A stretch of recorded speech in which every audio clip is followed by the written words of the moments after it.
Assalamualaikum warahmatullahi wabarakatuh. Halo semuanya, saya Yunita Fatimah, NIM 211010750072.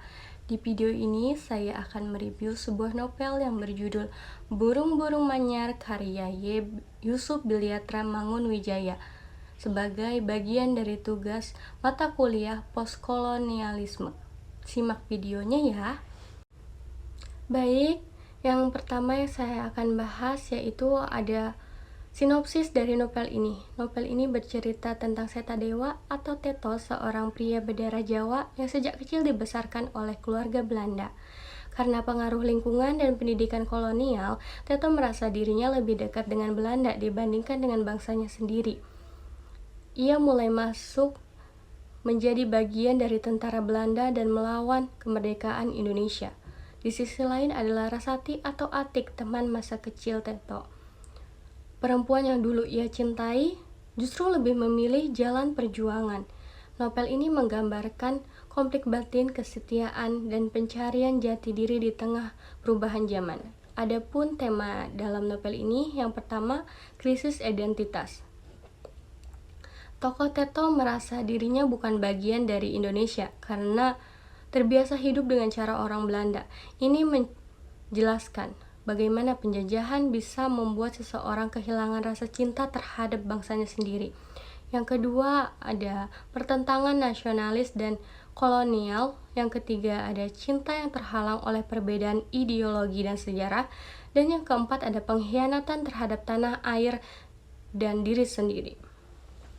Dalam konteks postkolonialisme, Burung-Burung Manyar menunjukkan bagaimana penjajahan tidak hanya menguasai fisik, tetapi juga merusak cara pandang dan rasa kebangsaan seseorang.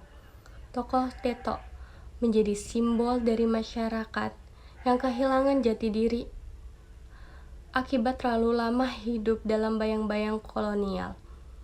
Ia merasa lebih nyaman menjadi bagian dari Belanda, bangsa yang menjajahnya, dan terasing dari bangsanya sendiri. Sementara itu, Atik menjadi simbol suara perlawanan, semangat kemerdekaan, dan identitas Indonesia yang baru. Konflik antara Teto dan Atik menggambarkan perpecahan ideologi yang terjadi setelah kemerdekaan. Selanjutnya ada simbolisme dan pesan. Judul Burung-Burung Manyar sendiri menyimpan simbol penting. Burung manyar dikenal sebagai burung yang membuat sarang indah tapi sering ditinggalkan. Hal ini menggambarkan kehidupan Teto yang tampak sukses tetapi kosong makna karena kehilangan arah dan jati diri. Selanjutnya ada pesan moral. Pesan moral dari novel ini yaitu jangan sampai kita lupa siapa diri kita karena terlalu mengagumi budaya asing. Rasa cinta terhadap tanah air harus dibangun dari pemahaman sejarah dan keberanian untuk memilih jalan yang benar. Perjuangan dilakukan bukan hanya dengan senjata, tetapi juga dengan hati dan pikiran. Keberanian untuk keluar dari bayang-bayang penjajahan, terutama dalam cara berpikir.